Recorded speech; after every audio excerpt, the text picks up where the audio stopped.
And I return to this stupid case trial. Okay, apparently what I'm looking for is in option number 5. He stabbed him. Yes, he did. I think so. So now we press on this one. Earlier you testified that you saw the moment when the defendant allegedly stabbed the victim, didn't you? Oh, yes, that's right. You said that the victim was on the floor and described the assailant holding the knife in an ice pick grip. I suppose I might have, yes, I put the cart before the horse, maybe. Oh, what's this? Well, I'm quite sure about most of it. I was driving the horses when I heard a scream from the seats of the roof deck. Oh, I suspect that was me, sir. We already pressed on this.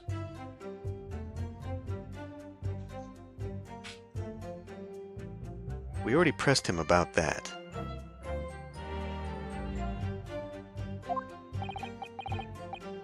Then, when I turned around, yes, I saw it through the skylight.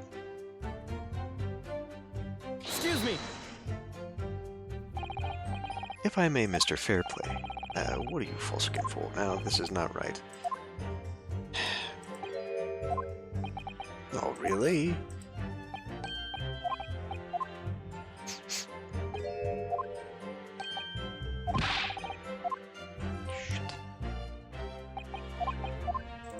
God, I wish you could skip! Why the fuck would they not put that in here? Auto doesn't do anything, it just plays it. It doesn't skip through it. God damn it. Alright. It says testimony 5. This. Press. Fuck. Wait for him to react.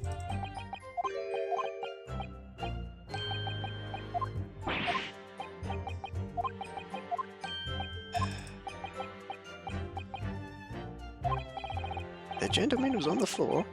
A knife was sticking up out of his midriff. That's right, yes, and the fellow holding the handle was the famous man, yes. So, in short, you didn't see the moment when the victim was actually stabbed at all. I really thought I did, but when I go over it again in my head, no, I suppose I didn't actually see the precise moment of the stabbing. Jesus, did we not go through? Really? Is that really? Did I not continue through his dialogue to come to this point? Surely I didn't miss this the first time. Okay. Right, I forgot about the exclamation thing and the very, very obvious reaction. So, we will hide this so I don't see the rest of this now. Okay. Oh, shit. I've clicked off the screen that I want to be on. Here we go. Excuse me! There we go. Do you have something to say about that, Mr. Fairplay? Now you listen to me. I know what you're thinking. He didn't really see the exact moment the fellow was stabbed. What are the chances of that? Eh? Are you asking me or telling me? He's getting flustered. I might be able to extract some new information from him if I answer him cleverly. Could he have just happened to see the exact moment the crime was committed?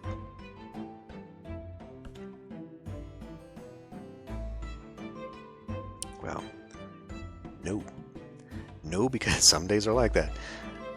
No. Well, it is a little hard to believe, certainly. Unless you spend your time peeping through a skylight on the top of an omnibus, that is. Peeping? I'm a respectable city banker, I'll have you know. And I know what I saw.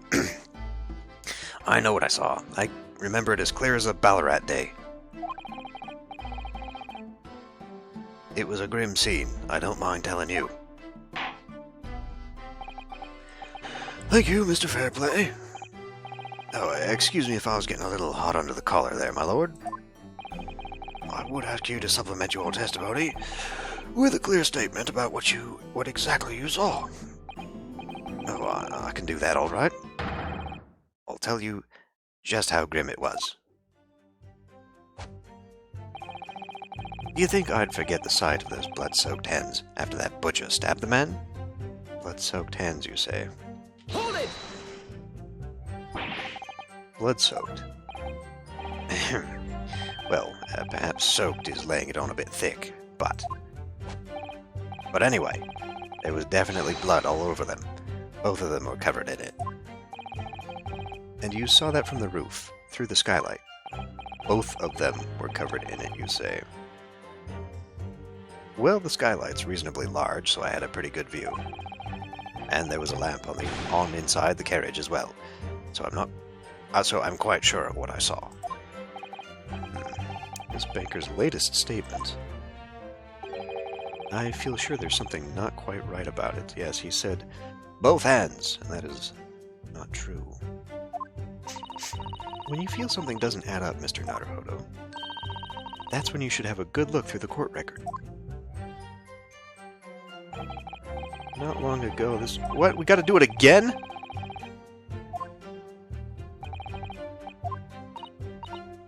Oh my fucking god, are you serious?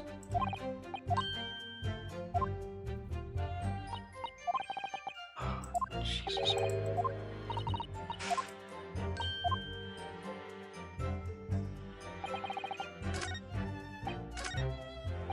Wait a minute, now there's a sixth one.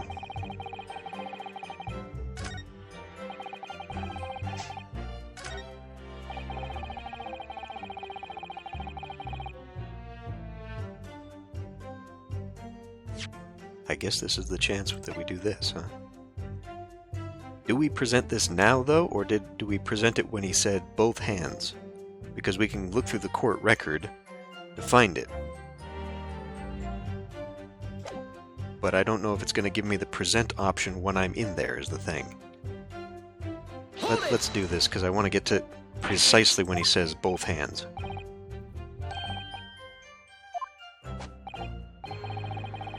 Blood all over them. Both of them were covered in it. Yeah, see, I can't present this. What horse shit? God, this is awful.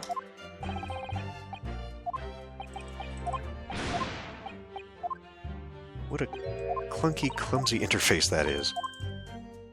Alright, so we have to go back to his statement. Yada yada. Again.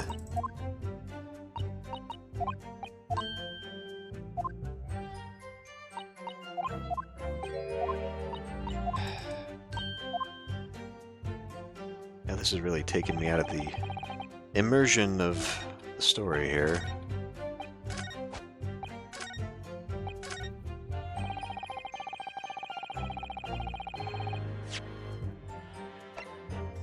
Objection! Blood-soaked. Hands? Well, I admit that soap might be laying on a little thick, alright. But anyway, there was definitely blood all over them. Both of them were covered in it. Well, I'm very sorry to disagree, Mr. Fairplay, but that's more than a little peculiar. What?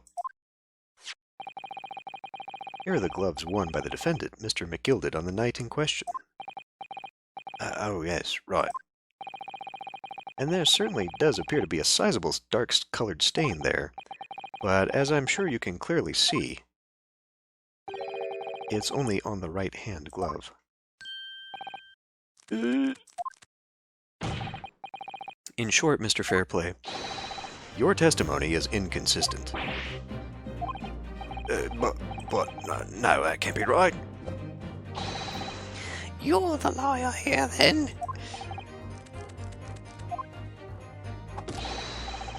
That's right. You were quite clear about it. You suddenly have an Australian accent, apparently. It was both hands. Mr. Fairplay, if your last statement was a lie, it calls your entire testimony into question. You say you saw the moment the victim was stabbed, but is that really the truth? Objection! It was a simple mistake. You can't justify accusing this man of lying. Yes, it wasn't both hands, it was only once. Only one. But the fact remains. The victim's blood was on the accused. Objection! No, Mr. Fairplay categorically stated that he saw blood all over both hands, which means there's a strong possibility that this witness was deliberately trying to mislead the court. Why? I'm a city banker, for pity's sake. My word should be the gold standard. I'm a gentleman, not some gutter snipe, despite my accent that I have apparently acquired. Upstanding members of society don't prevaricate. He's claiming to have no reason to lie, but is that really the case? Mr. Naruhodo, if we had some evidence to explain why Mr. Fairplay might be lying, we could turn the tide in this trial completely. Something to show this man has a compelling reason to lie in his testimony. I have evidence. My lord. Yes, counsel? The defense is ready to present evidence. By Jove, are you sure? Yes, evidence that will clearly demonstrate why Mr. Fairplay had reason to lie in his testimony. Very well. I hereby call on the defense to present its evidence. The evidence that demonstrates a motive for the witness's alleged deception of the court. Take that! This is a list of the debtors who owe money to Mr. McGilded. Yes, a list of innocent victims crippled by the accused extortion. The point is, among the names of those debtors is your name, Mr. Bruce Fairplay. What? Mr. Fairplay, are you currently indebted financially to the accused? No, well, he's barely worthy of being called a debt. According to this ledger, you owe 20 guineas. Not an inconsiderable sum of money, wouldn't you say? Well, what of it? Let's suppose Mr. McGilded were to be found guilty of murder. What would become of your debt in that case? These documents state that the loan agreement is forged between two individual parties.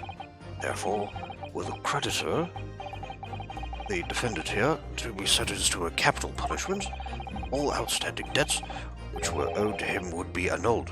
They would cease to exist. Cease to exist?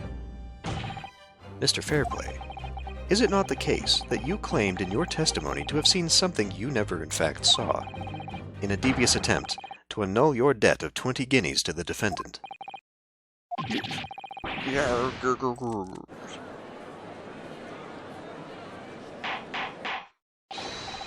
Order! Mr. Bruce Fairplay. Yes, Lord? Let me ask you again, and be aware that your answer may have most serious implications upon your future, sir. Did you, or did you not, see the precise moment in time at which the defendant is alleged to have thrust a knife into the victim?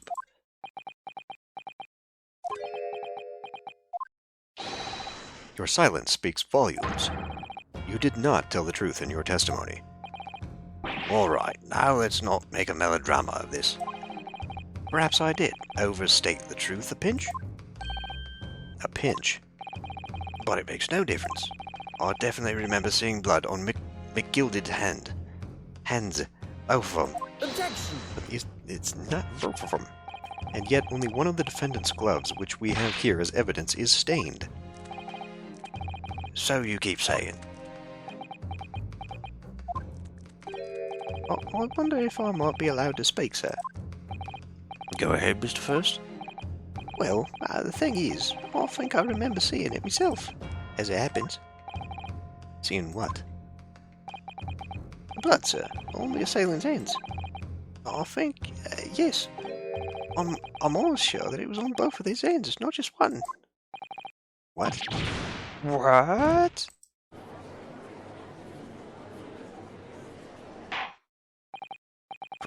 It would appear that we're going to need further testimony from all you witnesses. This time, I would like to know precisely what you did and what you did not see. Do I make myself perfectly clear? Yes. Mr. Naruhodo, this is good news. The course of the trial seems to have shifted slightly at last. Yes, I might finally have a chance to turn things around here. Witness testimony. What the witnesses really saw. There was blood on both hands of the assailant. I sincerely and distinctly remember that. I cannot press this. However, I suppose you might say that I didn't see the exact moment the stabbing transpired, if that matters. I think your accent has shifted, sir. I remember seeing the knife, and I remember seeing both the attacker's hands with blood on them. I didn't actually see anything myself, no, not until I heard that scream. Anyway, the fact remains. There can't have been anyone else inside that carriage, or we all would have seen it.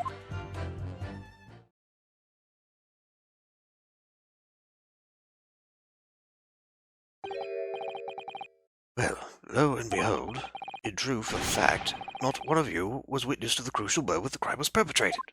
I apologize, my lord, but honestly, there was no one else inside that carriage, and the man's hands were covered in blood. Now, that much incriminating evidence is tantamount to saying we saw the man do it. That's really not what testimony is about. Let us examine the interior of the omnibus once more. The victim's fresh blood is clearly visible on the seat, not on the floor, corroborating the witness's account. In other words, there is no substantial nor significant change in the facts of the case. Very well. Your cross-examination, please, counsel. Yes, my lord.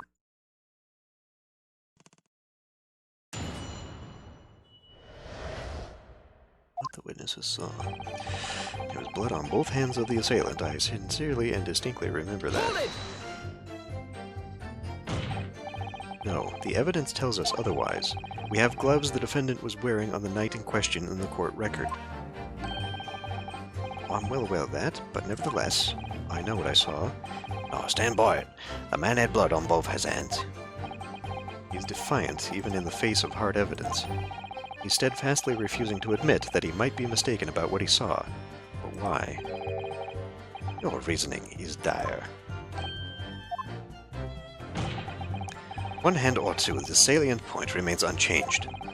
Minutes after the grim crime, the victim's blood dripped guiltily from the accused's fingers. But would there not be a stain elsewhere? However, I suppose you might say that I didn't see the exact moments. Hold it! Don't try to downplay this. Whether or not you saw the exact moment of the crime is a matter of fundamental importance as well, you know. Yeah, but for crying out loud, we all know that no one else could have possibly done it. I was just trying to save us all some time. You have a loan of 20 guineas outstanding with the defendant, do you not? Yeah. Had you hoped to release yourself from that financial burden by ensuring the defendant was found guilty? Well, it's not entirely, not what I was hoping for. I just lost a little guinea or 10 when I backed the wrong horse in the Derby, that's all. I was going to win it all back as a fixture this weekend, that's a sure thing. A little guinea or 10. I'm a banker, and no one bats an eye if I borrow a little spending money for the weekend.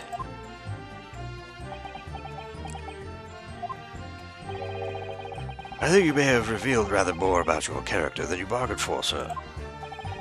This witness's scruples are not on trial here. Proceed to the next witness, but I mean it does matter whether he's a reliable witness or not. Is that really how it's supposed to work?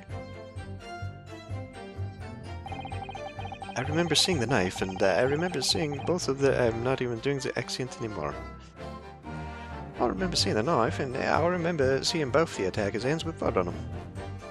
Hold it! Do you? You definitely saw that, too? Blood on both hands?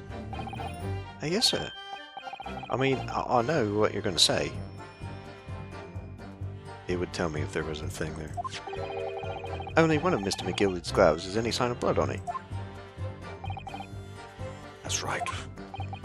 The thing is, as far as I can remember, sir, when I looked down and saw Mr. McGillicud sitting beside the other fellow, I don't believe he was wearing any gloves, sir. He wasn't wearing these gloves. So we can use fingerprints then? From the blade that he would have supposedly been wearing? That's correct, sir. And I saw the blood on both his hands quite clearly.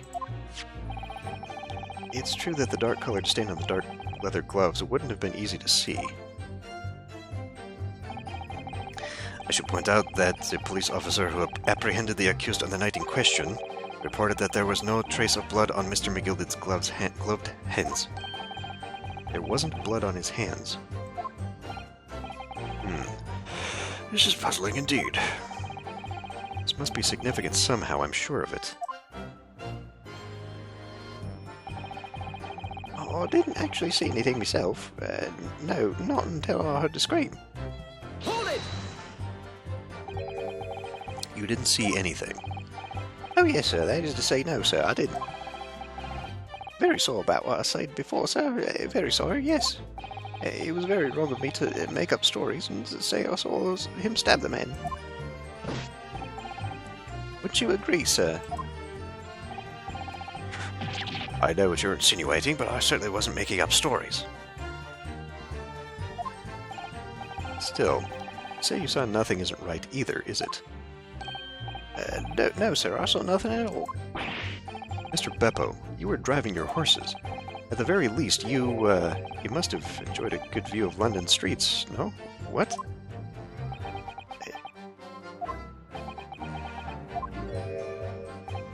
Oh, please. You didn't even see that? It was so cold last night, so you see, it was all I could do to keep from passing out, sir. Yes, my head was fairly frozen solid. Sorry to say, sir. It would seem prudent to avoid travel on the last omnibus service of London's cold winter nights. Boo!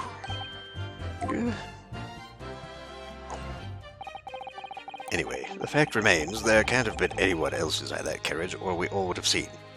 Hold it! And everything you saw of the incident was through the skylight on the roof of the omnibus. That's right. It was fiercely cold that night, but the glass wasn't frosted over. Oh yes, I'm losing all of these guys' voices, including my own. Yes, I remember. I was shivering. It was so bitter. Yeah, which rather begs the question of why the pair of you were sitting on the roof deck in the first place. Well, I don't know about this young fellow, but I couldn't enter the cabin. Oh, why not? It was locked from the inside. That is not true. Tried knocking, but no one opened the door. It was locked? That's right, and it's a public bus service for pity's sake. That's not what I call fair play. Yeah.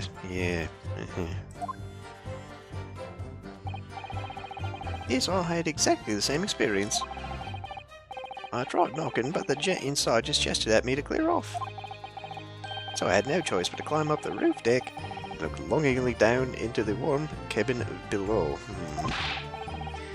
Well, I can assure you I wasn't just looking down, I was glaring. Long and hard. And that's precisely why I can tell you with absolute confidence that if there was anyone else in that hole in that cabin, I would have noticed. Unequivocal, I would say. I'm not sure about these two witnesses. Could they really have seen everything inside the cabin through the skylight? They might not have been able to. Allow me to confirm one thing, Mr. Fairplay. You were riding this omnibus and witnessed the events in the cabin through the skylight in the floor of the upper deck. Is that right? That's right, yes. In that case, there is a portion of the cabin interior that would have been out of sight from you. What? Oh, golly, really? Obviously, at this stage, we can't say for sure, but the possibility cannot be denied that at the time of the incident, there could have been another passenger in the enclosed cabin of the omnibus. Objection! Enough hypothetical meandering, my Nipponese friend. The prosecution demands that you substantiate your claims. After all, the scene of the crime is here in the flesh. Very well, I will uphold the prosecution's demands. You will identify the area on this cross-sectional plan of the omnibus. Where exactly in the omnibus are you suggesting that this potential extra passenger could have been situated?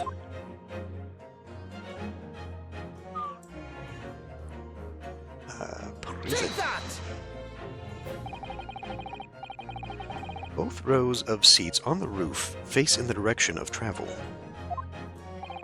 whereas the seats in the enclosed cabin face each other, which means the visible part of the cabin which passengers on the roof deck can see through the skylight is as I've drawn here. Ah, that's right, my lord. As you can see, the seat opposite the one on which the victim and his attacker were sitting is obscured from view. In other words, if someone had been sitting on that seat, it's quite possible that these witnesses would have been completely unaware of it. Objection! It's quite possible that some phantom was sitting there. You Nipponese have a forbidding habit of obscuring truth with ambiguity. I concur with the prosecution's rejoinder. In a British court of law, evidence is paramount. I cannot entertain this conjecture, counsel. That is, unless you are able to put a name to this mysterious passenger to whom you allude. Can you, Mr. Naruhodo? I honestly don't know. Who could it have been? Who could have been in the other seat, which was out of sight from the witnesses on the roof deck?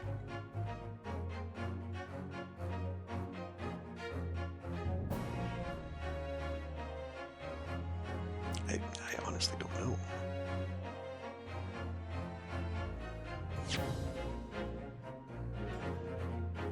The younger man?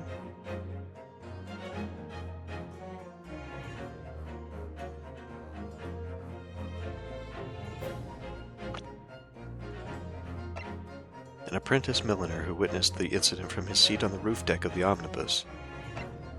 A gentleman who works as a city banker, he witnessed the incident from his seat on the roof of the deck of the omnibus. The driver of the omnibus on which the murder took place is an eyewitness to the incident.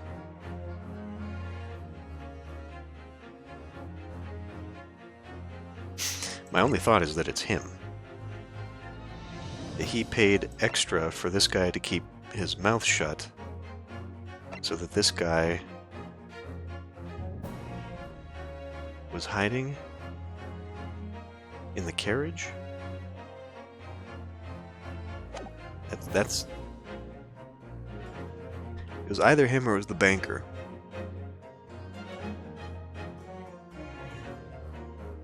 But since the other guy constantly is saying, oh yeah, I did see what he said, he's in on it too.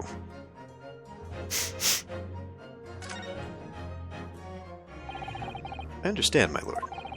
The defense would like to put forward a name. You are a fool. That response was a desperate attempt by a man who has no notion of his own limitations. A toast to hard lessons not yet learnt. Don't know what your accent is, my dear fellow. Let us not delay, counsel. The defense is still to name the passenger of the other seat. This could be it.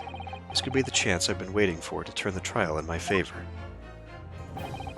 On that night, on the night of the murder, the person occupying the seat in the omnibus cabin that was obscured from view was... It's gotta be him. I mean, we've got 5 chances at this. Take that! The music didn't stop, though. Yes, concealed in the blind spot of the cabin that night was none other than this unexpected passenger. Whatever so-called logic you use to arrive at that conclusion, it matters not. Because your answer has made one thing abundantly clear. The real blind spot is inside your head, and it would appear to be unusually large. Okay, let me fuck that one up. Come on, Mr. Naruhodo. Our task here is to defend Mr. McGilded, and we are working on the assumption that he is innocent of this crime.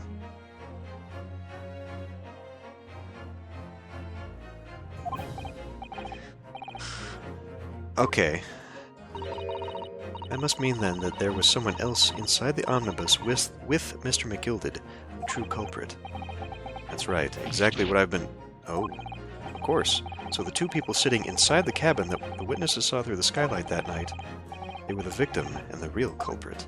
Which means that the man sitting over there would have been McGilded. And if there was a man on the floor... Was it McGilded that he tossed to the floor as he jumped into the... It does seem as though we've all been making a false assumption. The witnesses weren't looking at Mr. McGilded at all, meaning he has to have been sitting somewhere else, across the seat. Let us not delay, counsel. The defense is still to name the passenger in the other seat. This could be it. Okay, let's do this.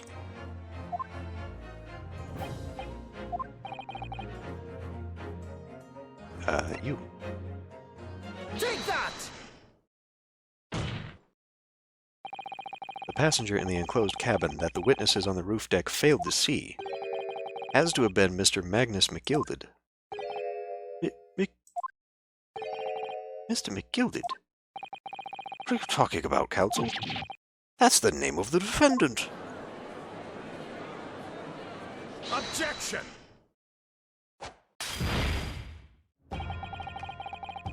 If I desecrate this chamber by smashing my hallowed chalice, do forgive the discourtesy. Lord Van Zeeks, people talk of those tiny island nations in the Far East as having a learning and culture of their own. But I see that they use the terms ill-advisedly. What are you trying to say? Let me explain in terms that even a student of an artless backwater such as yourself might understand. When the bloody scene unfolded, the victim and his assailant were sitting side by side. But we do not know that, and that is either a hat brim or a beard. Multiple witnesses have attested to the fact. It's the very premise on which this case is built. Objection! But that premise may be wrong. But if the victim really was sitting beside Mr. Gilded, it creates an inconsistency that can't be reconciled in any way. What inconsistency, counsel? The defendant's gloves, my lord. Both witnesses made the same testimony. They claimed that there was blood on both hands of the person sitting next to the victim. Objection! Yet we know the truth to be otherwise. Only one glove bears the gory remains. Objection! Yes. The point is, even in the face of this irrefutable evidence, both witnesses have maintained their stance. Yes, their testimony remains unchanged. Exactly. They both adamantly swear that they clearly remember seeing blood on both hands of the assailant.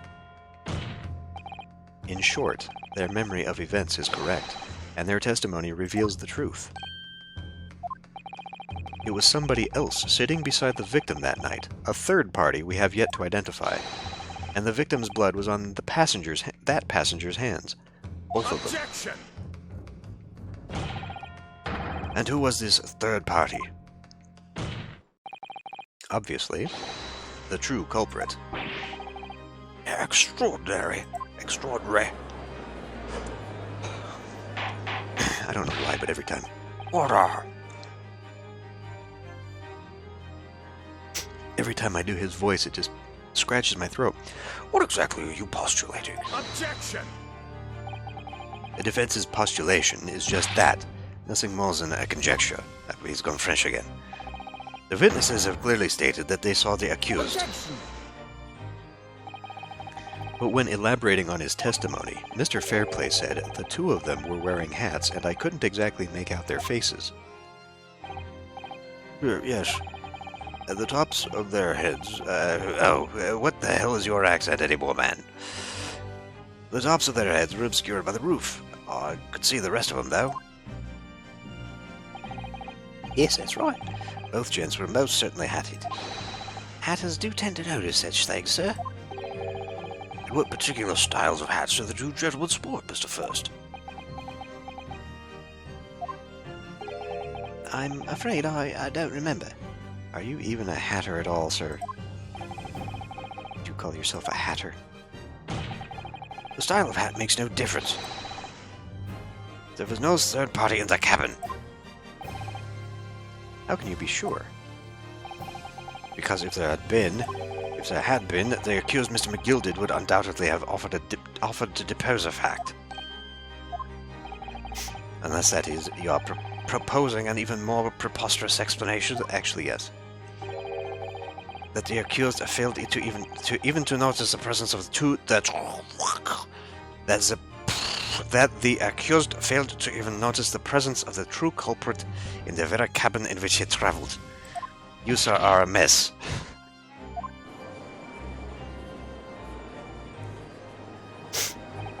If he is in fact Dracula, he's been all over the world. I'll just blame it on that. He's right. If there was another person traveling in the enclosed cabin of the omnibus, it's inconceivable that Mr. McGilded would have been unaware of it. Order! There's clearly a simple solution to this problem. Bring the accused, Mr. McGilded, to the stand. Well, what say you, counsel? The prosecution objects, my lord. On what grounds? As the suspect, he will have already made a full statement to the police. But what if there's some reason why he's unable to speak freely? Magnus McGilded is no uneducated ruffian. If it indeed turns out that the man has been withholding information, you can be sure it will have been a most deliberate act. Counsel for the defense, what is your opinion? My lord, should we ask Mr. McGilded to testify or not? I mean, yeah. Yes, we need to hear what he has to say in order to find out the truth. The defense would like to call Mr. McGilded to the stand. In that case, I would like to hear the opinion of the jury. Oh, Jesus Christ. Yes, I need a little time to consider this. If you ask me, I think we should hear what Mr. McGilded has to say. Get the man out here, I say. It would be utterly illogical not to hear his testimony. When something needs doing, get it done. That's how I run things at the guild. Hearing what the patron of my favourite little park has to say, oh yes, it would be lovely. Yes, the jury says the man must be heard. Very well. The court will hear the defendant's testimony. Bailiff, show the defendant to the stand at once.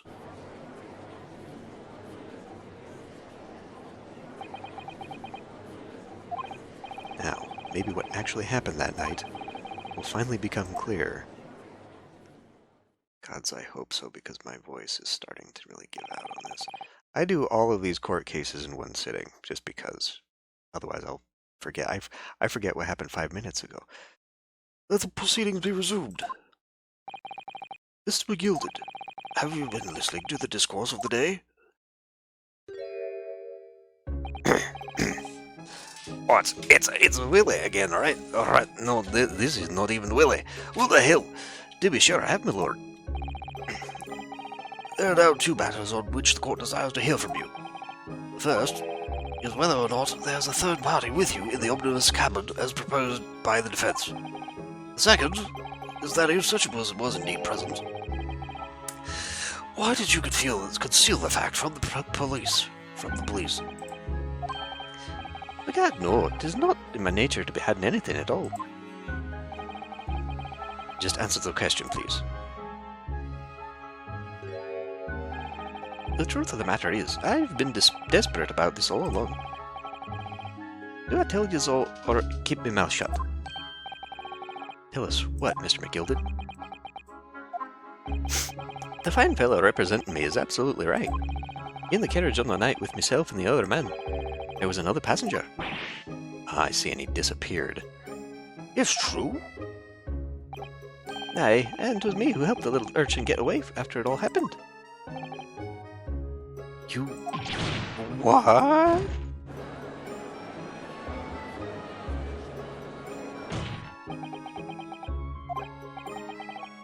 No, Agnes Gilded, this convenient excuse can't save you now. I'm truly sorry, sir. Fuck me. Willie, he's Willie. I'm truly sorry, so I am, Captain Lord Van Zeeks. I'm sure you'll be wanting to know why I said nothing when I was taken in by the police. I do be having a very good reason, I assure you. His tone's gone. Which was? Well, the little child was just in the wrong place at the wrong time and not in any way involved, you see. What? If the police had known the wee one was there, they'd have assumed she'd done it. They'd have hauled her into this here courtroom just like myself. I was only trying to spare her that. Okay, well now we've got a new witness, and it is, in fact, a deus ex machina thing. Young hearts and young minds are easily damaged, my lord. And who was this young child of whom you speak? I don't know. You don't know? Aye, well, the wee thing just happened to be in the carriage that night. I never saw her before or since. Objection! We have absolutely no reason to believe this man. The prosecution calls for the witness's statements to be disregarded by the court. You know, I wouldn't be surprised if the urchin isn't here in this courtroom as we speak, listening to the proceedings. What? Smoke! Fire! Fire! Someone's trying to get away! It's no use, I can't see anything through the smoke. What is going on? Be careful, Mr. Naruhodo. Cover your face. Bailiff, don't let the accused escape. Secure the omnibus. I hereby call an emergency recess. Bailiff, ensure the defendant is in custody and clear the courtroom.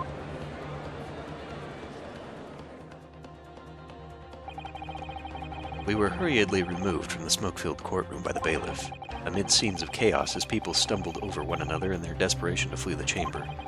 We had no idea what was happening. All we knew was that for the time being, at least, the trial was suspended. To be continued.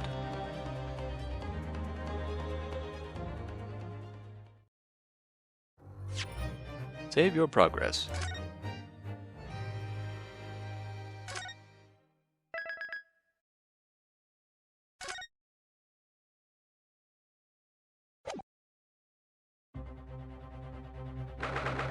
Okay. Well, I think that is an excellent place to end this one here, so I will see you next time.